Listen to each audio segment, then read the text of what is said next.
Hi, it's Jodi. Welcome to my kitchen. Today we're making quick and easy cereal bars. Before we start our cereal bars, we get a 9x13 pan.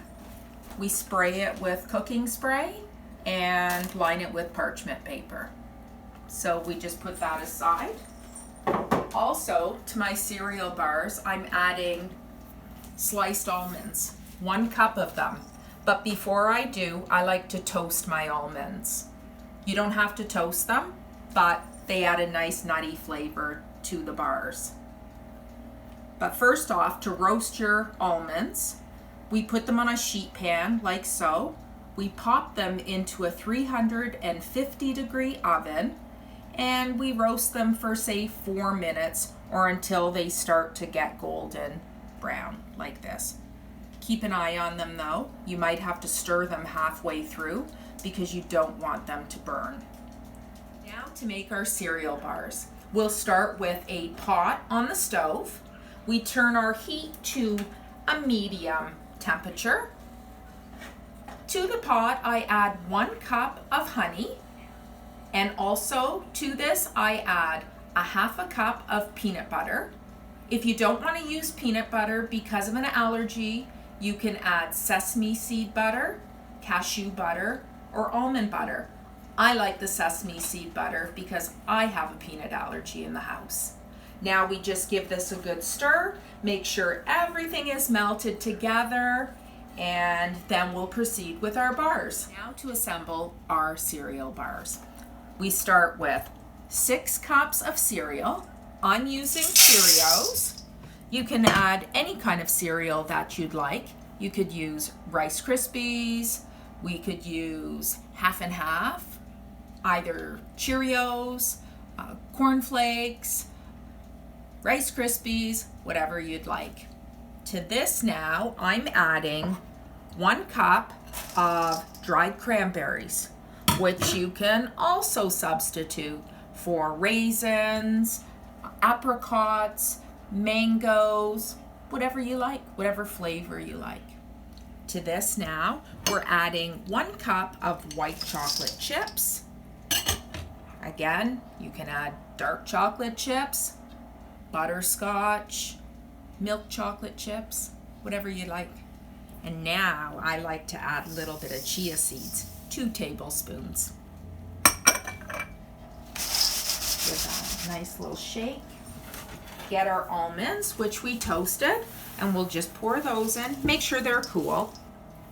There we go. Again, like I said, you don't have to roast them if you don't want. If you don't want almonds, leave them out. You can also add pumpkin seeds, sunflower seeds, whatever kind of nuts you'd like. Now to this, now we'll add our nut butter mixture. So we'll just take that off the stove. We'll add it like so. Make sure it's cooled a little bit. There we go. Scrape everything out of the pot. Now we'll give it a little stir. See how easy this is? And on top of this, really, there's no cooking that has to be done other than roasting your nuts. Now to put the cereal bars into our lined 9x13 pan. We just take like so. We dump it into our pan. Okay, scrape all the goodness out of the bowl. There we go. Put it aside.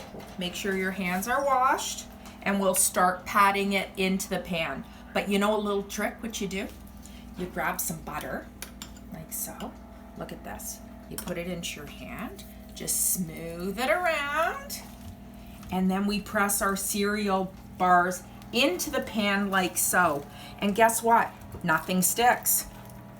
So we just continue pressing until it's all even into the pan, and then we will let it cool for, not cool, we want it to harden actually. So you can put it into the fridge for a half an hour, and then we'll be back to cut up the bars. So now the cereal bars are set. They've hardened. I've taken them out of the fridge where they've been for probably about 35 minutes now.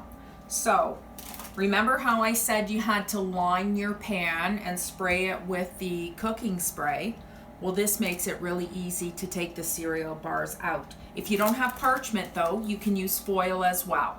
Okay, so you just grab your two little handles right here because you want to line it so you've got some hanging over, and you just lift like so out onto your cutting board. And now we'll continue to cut them. So now the choice is yours how big you want them.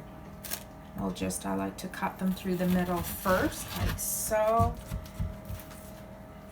And then we'll just cut them to the desired size that you want, just like so.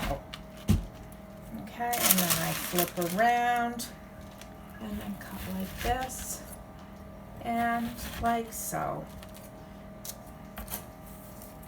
There you go. Homemade cereal bars from home that you can customize any way that you'd like.